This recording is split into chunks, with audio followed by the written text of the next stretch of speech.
இன்றைக்கி சிம்பிளாக ஒரு ஃபிஷ் ஃப்ரை ரெசிபி தான் பார்க்க போகிறோம். கடையில் இந்த மாதிரி கேட்டாலே அவங்க கோடு போட்டு கொடுத்துருவாங்க. ஸோ அந்த மாதிரி வாங்கிக்கோங்க, அப்படின்னா தான் உள்ளே நல்லா ஊறும். இஞ்சி பூண்டு பேஸ்ட்டு, மிளகு, சீரகம், சோம்பு இதை வந்து நல்லா ஃபஸ்ட்டு அரைச்சிக்கணும். அதுக்கப்புறம் லைட்டாக மஞ்சத்தூள், 1 டேபிள் ஸ்பூன் மிளகாத்தூள், மல்லித்தூள், அப்புறம் வந்து கரம் மசாலா. மல்லித்தூள் வந்து 1 add பண்ணிக்கோங்கன்னா, garam masala 1/2 teaspoon add பண்ணிக்கோங்க.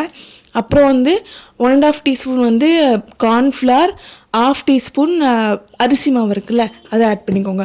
சப்போஸ் அவங்களுக்கு அரிசி மாவு வேண்டாம் அப்படின்னா வந்து ஸ்கிப் பண்ணிக்கோங்க. பட் சூப்பராக இருக்குது. கொஞ்சோண்டு உப்பு, எண்ணெய் இதை போட்டு நல்லா பேஸ்ட் மாதிரி கிரைண்ட் பண்ணிக்கோங்க. அதுக்கப்புறம் ஃபிஷ்ஷில் வந்து நல்லா தடவி ஃப்ரிட்ஜில் நான் மினிமம் 2 hours கிட்ட வச்சு எடுத்தேன். ரொம்ப சூப்பராக இருந்துச்சு. கண்டிப்பாக ட்ரை பண்ணிப்பாங்க. ரெசிபி கண்டிப்பாக உங்களுக்கு பிடிக்கும். லைட்டாக கருவேப்பிலை போட்டுக்கோங்க.